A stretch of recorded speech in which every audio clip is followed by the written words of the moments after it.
This week on Addicted to the Outdoors. Well, it's that time of year, early season whitetail hunting. I think that big one is still on development. So hopefully something comes in. You know, obviously a lot of good deer on the brownie cans. We have like 6 shooters here. And all of a sudden, we see a nice buck coming in. But the crazy part is this buck was like a white, silverish kind of velvet. The only other buck I've ever seen like this was probably 10 or 12 years ago.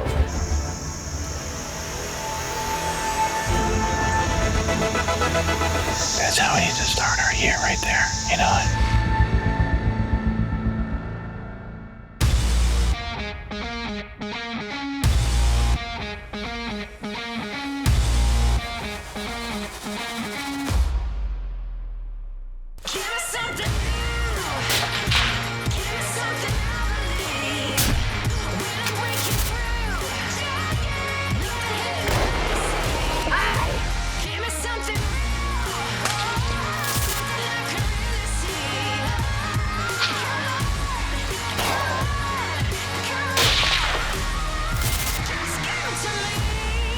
Addicted to the Outdoors with Tough, Raven, and Gunner.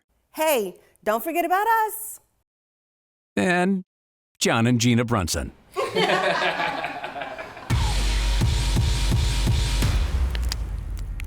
A new addiction starts now.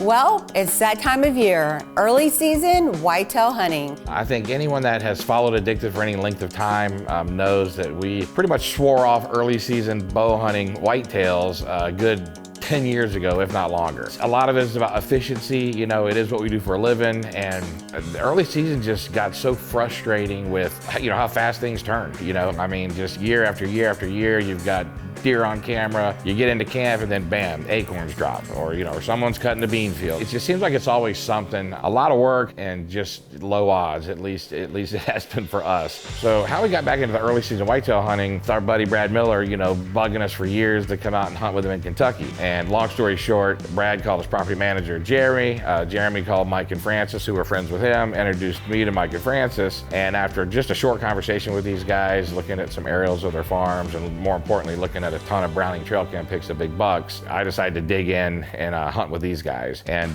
my first night out, I ended up shooting this insane drop tine buck. It was my second drop tine buck ever in my life, and it was my first with a bow. So needless to say, that definitely got the bug back as far as us getting re-excited about that early season whitetail hunting. But the next 2 years, hunting there was pretty tough, and it reminded Gina and I of why we quit hunting early season whitetails in the first place. So Gina and I were definitely reconsidering swearing off early season bow hunting, but we talked about it and decided to dig in and give it one more try. It always feels a bit weird when it's the first flight of the year. Heading to Kentucky. Yeah, I'm excited. It was weird flying, our first flight of the year.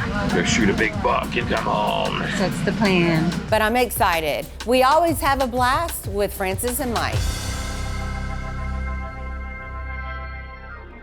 So after our flight, we finally roll into camp and meet up with Mike. What's up, buddy? How you doing, man? Doing good, doing good. Oh, We can see your brother. He sounds just like you. we made it. He's been getting there pretty darn early. Well, I'm literally thinking about going to get a damn stand at like 3 in the morning. What? 3 a.m.? I can't even imagine having to do that. I'm kind of glad that I'm not on the hunt for once. I'll sleep in that stand. Yeah, I don't know about that. You might be sleeping there alone. After discussing a bit of strategy and catching up with Mike, his brother Francis rolled into camp and we got to brainstorming. What do you think? What time do you think we should I'd get in there early. I mean, it's cracking light about, what, 5:40? Yeah. 5:45? Because I figure if I was here at 3-ish, by the time... That would be plenty. By the time It's we'd smoke up not and light get enough to shoot till situated. about 6 o'clock. Right. Since the majority of the buck activity we were seeing on our Brownings was real early in the morning, me, Mike, and Francis agreed that the plan should be to get in super, super early. First things first, we're not gonna have a repeat of 2 years ago when Gina's gun was knocked off after her flight. So we're gonna check our new obsessions and make sure that everything is still on. They're breaking into obsessions.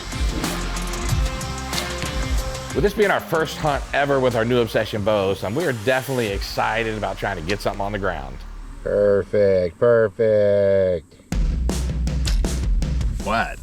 Dude, they're quiet and they are just tack drivers. Yeah, these things are quiet. I love it. With our Obsession shooting perfect, the plan now is to head out and hang another stand. But while we were heading that way, we came across something a little funny. George Jones. Sexy looking dude, thank you. What's up, Francis? Going to school. Riding my tractor. Yeah, I seen you come around the corner there like Mario Andretti. I feel like Bobby Boucher. Mama said I could go to school.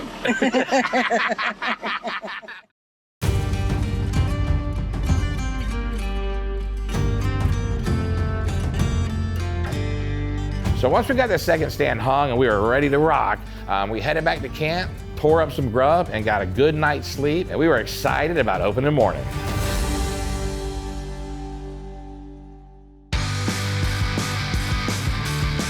The next morning, it was time to get serious. Gina and I woke up super early to get out in our stand way before sunup. I'm talking we were in the car headed to our stand by 2:40 a.m. You know what, babe, it's opening day. Those deer are coming in every morning, like clockwork. We got Browning pics of them every freaking morning. I know this may be the earliest we've ever gotten our stand. I like beating whitetail records, but that's a record I don't ever want to beat. First hunt of the year. First time wearing our new 4-low gear. First time shooting our new Obsession bows. Not the first time John's missed a turn, though. I think you were supposed to go up one more. Oh, I think so too. Dad missing a turn because he was excited and talking about hunting? Yeah, that sounds about right.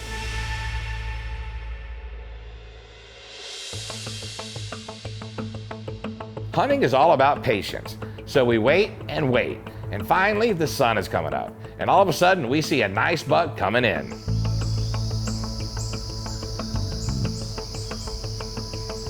We get glass on him, and it looks like one of our top bucks on our hit list. But the crazy part is this buck was like a white silverish kind of velvet. The only other buck I've ever seen like this was probably 10 or 12 years ago. We were in camp hunting with Willie from Duck Dynasty, and I had an encounter with a beautiful silver velvet buck. Here we go. Yes, exactly. Be still. Shh. Still.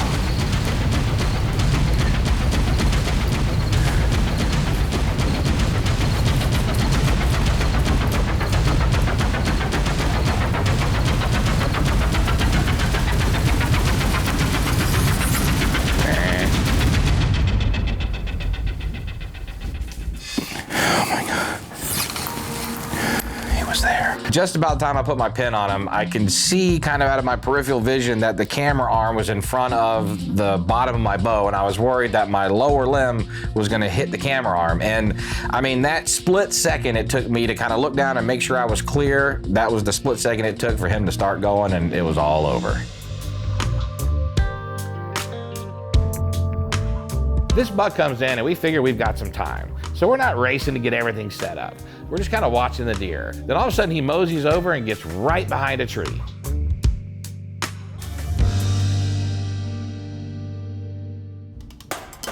Finally, he starts to move. We're ready to rock and roll. We're just waiting for the shot. But unfortunately, he does what a lot of big mature bucks do. He does a 180 and just walks straight away from us. And of course, we've got no shot, and we just have to watch him walk away, and we lose him.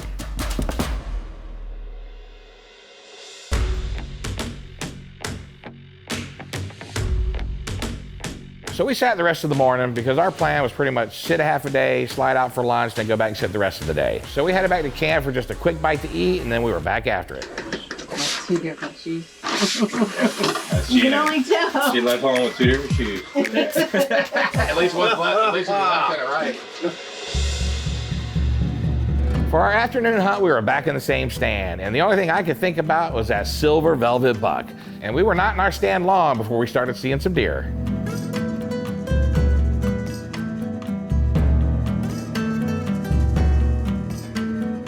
The problem is we're just not seeing any shooters.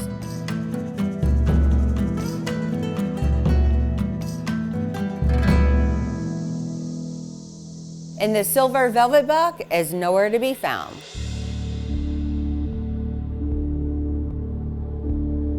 And that was kind of the story for the rest of the night. However, right at dark, we heard a deer coming in.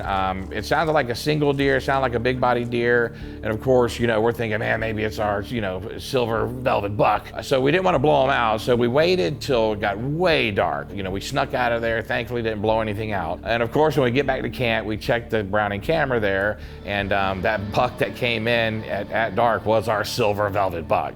So, at this point, I was just glad we didn't blow him out.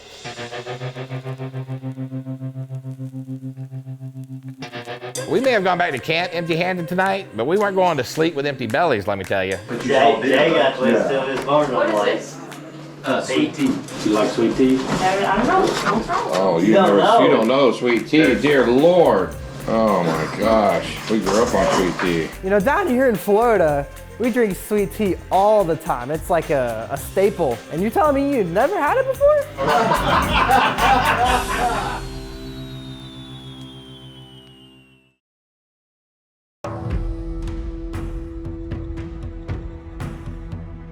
Well, it's day 2 of our hunt in Kentucky. It rained all night, so we didn't hunt this morning. But hey, I got to sleep in. But after the storms, that temperature had dropped, so I was starting to feel even more confident about today. Early season, everything's green and thick. The deer are relaxed.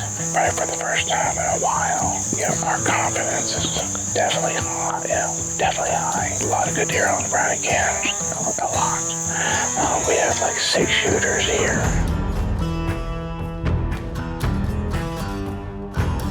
Even though we aren't seeing any deer yet, I always enjoy just being out in the woods together with John because it's so peaceful.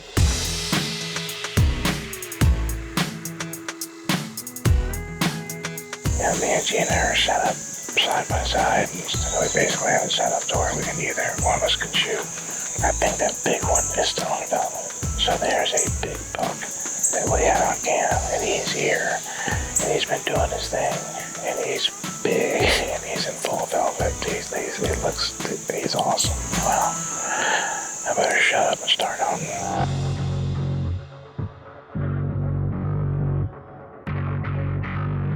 So there wasn't much action in the beginning, but all of a sudden we see a buck coming in from the left. We're paying attention to him when guess who decides to show up from the right?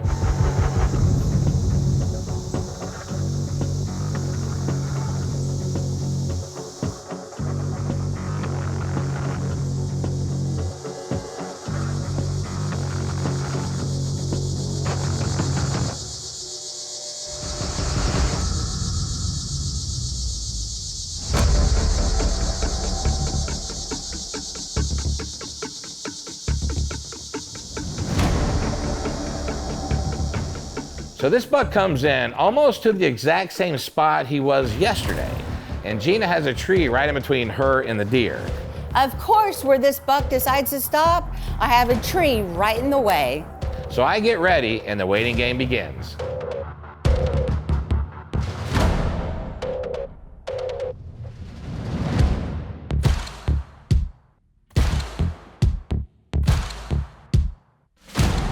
He was there for a while, and the whole time I've got my fingers crossed just hoping he doesn't do what he did yesterday.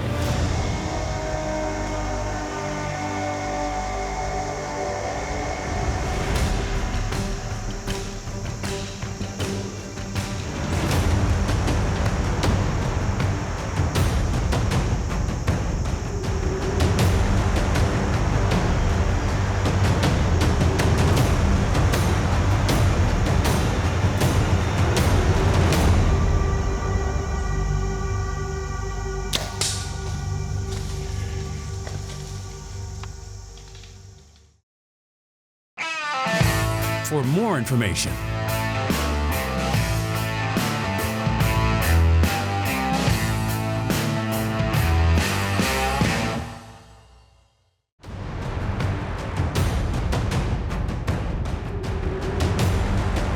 he was there for a while, and the whole time I've got my fingers crossed just hoping he doesn't do what he did yesterday. Thankfully, that's not what happened.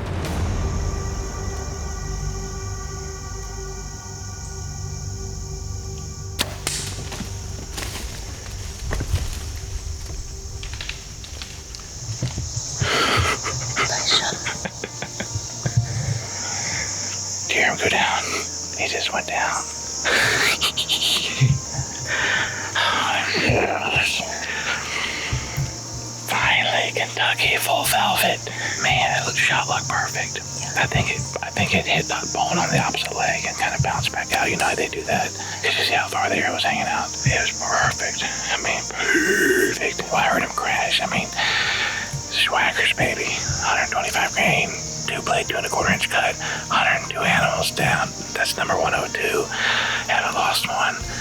And I heard him crash. Oh man, we got the velvet buck, baby. He's just pretty. I mean, he's just wide. He's got a good hind length. He's full velvet.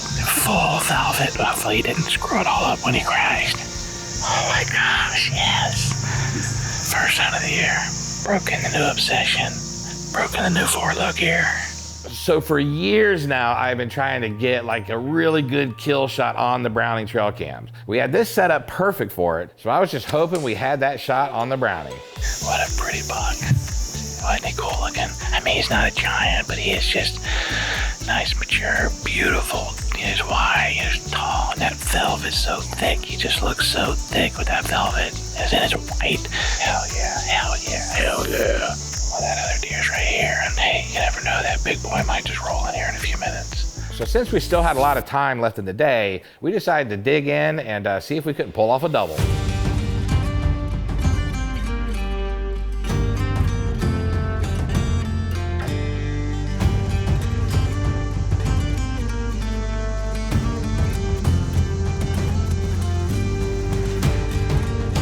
Unfortunately though, all we saw for the rest of the night were younger bucks. But I'm obviously pumped up about John getting to shoot that beautiful buck.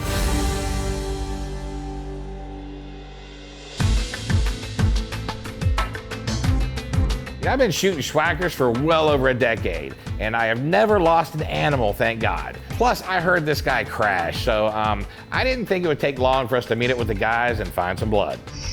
Looks like one was running right here. Hey, that looks like running right there. Here, we got blood. No, okay. Yeah, it went all the way to the other side. And wouldn't you know it, another Swhacker tracking job. He didn't go far. Oh my God. Holy cow, look. Man. Oh, did you see him, babe? Yeah. Go ahead. I told you I heard him crash. Look, it was a tumble, didn't it?